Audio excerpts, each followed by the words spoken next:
Welcome to Bashy's Corner. We invite guests from all sections of Danish society. We discuss with them politics, social activism, peace, culture, sports, whatever issues which mainstream media does not bother or doesn't care or doesn't have the audacity to take up. But we do. And today my guests are two very special guests. They are doing a lot of things which I think most Danes should do, is bringing people together. Tali Padan and Barith. We shall discuss with you the arrangements you made and also the terror attacks in Copenhagen, the consequences. So the list is very long and we have only half an hour, but I'm sure that articulate people like yourself will get through all that. So welcome to our program again, and I want to start by asking not serious question, but asking you first with Tali to introduce yourself. Who is that person behind that person? Okay. So my name is Tali, and I was born in Israel, grew up in the US, moved around Europe for a bit, Germany, England, and now Denmark. Okay, and you're living here permanently? And now I live here, yeah. Okay, and you, Barith? I'm also from Israel. I lived there most of my life, and I got here 2 years ago. I'm a student here in Copenhagen, but I'm mostly here because I wanted to be in Denmark. You wanted to be in Denmark? Yes. Why? It's been a long life dream of mine, Scandinavia. It's a bit weird. I'm aware of that, but yeah. So you have lived here 2 years, and you have lived here? 3 years. I moved here because of a boyfriend, ex-boyfriend. So mine was a different situation. We moved here together, and then I just stayed after the breakup. So it's always the love affairs. It's the love that brings you, and maybe love that keeps you here. Uh-huh. Okay. I understand that you're a very political person, both of you. One is a little spiritual, the other one is very political. Do you have heated discussion among you when you talk about intercultural issues? Barith? You have to be honest with me. yeah, I'm always honest. Okay. I don't know anything else. Not heated, because we sort of see the world in. Our end sort of view is the same, but we have sort of different way to see it and contain it, maybe. But we still have the same core Values. feelings and values. Yeah. Okay. And Barith dares to say things that I think are sometimes I think more about like whether something that I say further divides or whether it brings people together, because I'm really thinking about how to bring people together, but also to go deep and be meaningful. And Barith, she goes straight to the point, which is also a nice way to get the issues out. Yeah. So you have chosen the path of peace, where she likes to have confrontation. I don't think I like confrontation, but I think it is necessary to confront people about different things. It's like part of a process that everybody goes through. Okay, so let's come back to the main issue, the one that was the Passover dinner you arranged soon after what happened in Copenhagen in February. Is it to bring communities together, or it is to bring religious people together? It's just to bring people together wherever they come from, and also to open up a little bit and share some of the holidays and traditions. So oftentimes people celebrate in their own circles, and then it's also nice to invite people into these circles and to share together and to get to know each other and not have it be necessarily a project, but just something any way you do with your family and friends. Open up the family and friends to a bigger family. So for you, people who came, they were all a big part of family. Yes. So what is this Passover festival? Could you please, because it's good for our viewers to know what is Passover. Yeah, so Passover is a Jewish holiday, which marks the freedom of the Jews when they came out of Egypt. So in this way, we wanted more to concentrate on the theme of freedom, and to not necessarily look at one group's freedom, but to look at the theme, the idea of freedom, and to see how we can apply it to whoever needs freedom these days in the world, which I think is everybody. This is the same ideas? Yeah. I mean, it was something to also share. I mean, sharing is something that is very, I think, meaningful, and sharing a holiday that, all throughout all the years I spent with my family, now spending it with friends and people who I do not necessarily maybe meet up with or know, or it's I think it's very powerful too. I understand that this initiative, Shalom Shaloms, is behind this festival. Is it a Danish initiative, or is it a European or American, or did you borrow it from somewhere? What is it? Can you tell us what is this Shalom Shalom? Who controls the initiative? No. Who has taken this initiative? Yes. Okay. Well, Salam Shalom. It's a movement that's all over Europe, and it's done in many different forms. Also in the U.S. and in Europe. And after the attacks here in Copenhagen, we thought it would be a nice time to launch it here. Because most media does have a tendency to put people against each other. So we wanted immediately to have a project that says, no, actually, we come together, even despite these things that happen. And shalom in Hebrew means salam in Arabic. Precis. So it's the same roots. Yep. So what's the problem then? Why are they fighting? We don't have a problem. No, I don't mean you, I mean in general. Yeah. That's because I know a project in UK where Shalom Salam, where they have a radio programs together, where they bring Jewish and Muslim people in Liverpool, I think. Bristol, where they make programs, and it goes to both communities. Yeah. And it has helped a lot for people to understand each other's custom, culture, religion. Was it difficult to arrange this program or this festival soon after these attacks in Copenhagen and Paris, of course? We didn't feel any, I don't know. You have to look at me. I seek agreement. No. Oh, that comes later. All right, go ahead. No, I don't think we felt anything that was either weird or difficult, or it was very natural for us to do this. And we also have done it the year before, but it was less maybe arranged. I don't know. And people came and they wanted to come, and people are curious about other traditions.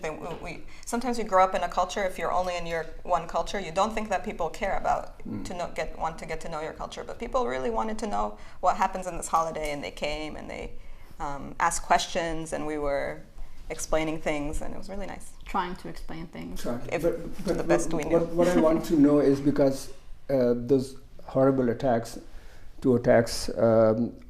affected the whole Denmark, from the Prime Minister down. Everybody was talking about that. So it must have affected also common Jewish and Muslim communities also here. And then to bring them together soon after that, I was just thinking maybe you had to persuade people. Yeah. No, I mean, the thing is that when such an attack happens, people have their mindsets about these things, and they can take the attacks and use it to whatever agenda they want. So they can, if they're already thinking that people are this way, then they say, okay, this fits right into my vision. So the purpose a little also is to break this, this vision, and to break this mold, and to make people think outside what they are already so comfortable in thinking, because Jews and Muslims are not enemies. Big statement. How did you select people? Was it open invitation? Yeah, we invited you as well. Yeah, that's true. I'm sorry, I couldn't come the next time, I promise you. Yeah. Okay. Yeah, it's open for whoever wants to come. And also with future initiatives, it will be open. Did the media cover it? No. No? You didn't invite media? No, I think we were not very interested in that. We just wanted to create... I'm sorry. No, it's okay, because... The reason why I'm asking is that media makes and breaks not only initiative but also atmosphere in a country. Soon after the attacks, the media went wild. Yeah. So if you wanted to show a complete different way of living, so the media should have also covered it to make things better. That's true, but media loves conflict. How many media stations would have showed up to say, hey, we're actually not in a conflict? Yes, you, Bashy, you're representing. Yeah. So we're happy to have you. Okay. Soon after the attack, but also a little bit before, some Jewish people were very afraid to walk in the streets. It is said that in Örebro, especially where you people also go. Did you have this feeling that you were scared? I was never scared anywhere in Denmark, but I live in Nørrebro and I would not want to live anywhere else. Why? Because it's a home, and I feel at home when I have like different people around me that are not just Danes but also Danes. Even Muslims are living there? Especially Muslims, Okay. who can be Danes.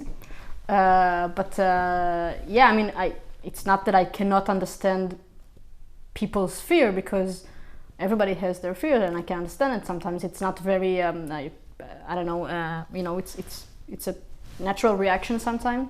But I've never felt fear because being, I don't know, a Jew or, I don't know. But that's me. Yes, and I also tell people, if I interact with someone at a deli or supermarket, they ask, where are you from? I say Israel. I'm in Noble, and I say I'm from Israel, and there's usually no problem. And if there is, in the maybe 1% that people look at me like, okay, what's your opinion? They already want to know what's my opinion about stuff. So we get through it and we work together. Because if I were to just say, you know, you make a judgment of me and I step out the door, where do we get? So it's so even if there is fear, I mean, you face the fear. I just want to tell you a little story. I shouldn't, but it's very important in what we're discussing. There's a journalist, very famous Danish journalist, Martin Krasnick, who is a TV host and also writes. He walked all the way in Nørrebrogade with the kippah. And no Arab or no Muslim person even said anything to him. The two people who shouted after him were Danes, white Danes. But the media perception is that Jews cannot walk in Nørrebro because it's a Muslim controlled area. So media does play a part. It's very strange, you know. And so that's why I asked you, you know, you must have experienced some kind of thing there. No, I mean, if we continue to keep fear as part of our identity, because sometimes also if fear is part of our identity, then we're always going to be separate from the other. We also have to look within and see why we are afraid, not just say they are like this, but what is it that makes us so dependent on this fear and almost welcome this fear and want it in a way to keep our identity distinguished. You sound like a Sufi person. Yeah. Sophie. Who knows? I saw the pictures on your Facebook. There were a lot of singing, dancing, young people. Was a focus on young people? No. No? It was open for everyone. We had a few older people, maybe even very old. But you should have more because they have a lot of prejudices. Yeah. I mean, I think we should have generally more people exposed to these themes and these ideas and notions. Okay, go ahead. Yeah, I mean, it was a good mix, but we could have it better, of course. Yeah. Okay. There are other Jewish Muslim initiatives also, like Jewish Muslim Network, which I'm part of, Abraham Children, etc. Do you work also closely with those initiatives? I actually don't know them. I'm sorry. So I should introduce you with those initiatives. Yeah, you're more than welcome. Because with good opinions like you have, it will be a great idea to be part of those. Yeah. Are you interested? Sure. Okay. I also understand that after the attacks in Copenhagen, the atmosphere was very tense. So do you think that initiative like yours would help to bring a larger population together? Because now you made a smaller, so it could be enlarged maybe? Yeah, I mean, if we do it correctly, and then yeah, we could. If it is done correctly? Yeah, if we have, you know, really good goals and we manage to spread them in a way that is, you know, good. And we also want to not do something that is, you know, suppressed on us. Then yeah, we could make a change that is maybe so bigger. What is to do correctly and what are the goals? That's a big question. Like we start with one. I think that the goal would be that the fear that Tali was talking about, to somehow break these walls of fear and prejudice, which everybody has. I also have them. obviously, as a human being. I think that's the most important thing, and once these walls sort of fall off, it's very easy to understand the other person and yourself also. And I think that's something that is very important to do, especially now with the elections and the entire thing that is, you know, happening in Europe, the right wing getting control, and hate is just there everywhere. And yeah, I think that would be maybe my main goal, I guess. To reduce the hatred. Reduce hatred, but also prejudice, to make people understand one another. Not only come together, but like understand one another, wanting to understand one another. Yeah, and cooperate. Obviously. You have the same opinion, or you are just laid back? I have the same opinion. I think I do believe in peace. I do think that we can say peace can be our mission. Peace can be the process, and it could be also the result. And we can, and that doesn't mean we need to avoid the conflict and the issues that come up. We can still use conflicts and go in depth into them and use it to reflect on ourselves. I think the most important is to reflect on yourself and your own prejudices, as Barith says, because then if you feel closer to yourself, then you feel immediately closer to the other, no matter where they come from. Talking of prejudices, I did a lot of research on Jewish-Muslim prejudices. So there are a lot of prejudices Jewish people have about Muslims and Muslims have about Jewish people. How can we neutralize? Because without tackling those religious prejudices, cultural prejudices, other kind of prejudices, how can we neutralize them? Because as long as people have those prejudices, it's difficult to bring them together. I think maybe we need to find this common thing, or make people realize that they have something in common, because I think most of us have something in common. What is that? I can give examples, I guess. Sure, give. I think that I'm a foreigner here, even if I'm white, even if I'm Jewish, I'm still a foreigner in Denmark. And therefore it's not as easy for me to get into the white Danish society, even if it's easier for me than, for instance, a lot easier for me than a refugee, a lot easier for me. But you know, we have these common issues, you know, we can both laugh at Danes, for instance. No, but it sounds stupid, but it's true. You need to find the common things between people, I think. Could it be humanity? I think everything is human. I mean, at the end of the day. No, humanity is a common denominator. Us being humans, you mean? Not being human, but serve humanity. Yes, but to get there, but you have to be careful not to go so quickly into humanity that you risk being superficial, you know? You still have to explore you still have to go into the difference. We can still acknowledge the differences and then reach the common humanity, which is at the core and at the bottom. But first we have to see also, I think it's good to look at some of the tensions and the conflict and the friction and this right wing versus left wing. First, let's look at these problems that exist. Otherwise, we risk glossing over everything, and then we don't really we just achieve a kind of superficial peace. So you have to start with political activism and context. I mean, you can call it however you want. For me, everything is political, and I cannot disregard the political. Many people escape the political, and I think many initiatives also do that. And I have a lot of problems with these initiatives that try to, like Tali said, being superficial and just bring people together without taking and considering the bigger context, which is very important. Okay, let's get back to Earth. You are also planning an initiative in August, I understand, a larger festival. Tell us a little bit about that. Okay, so this is a Salam Shalom festival that brings together Muslims and Jews that live... and not Christians.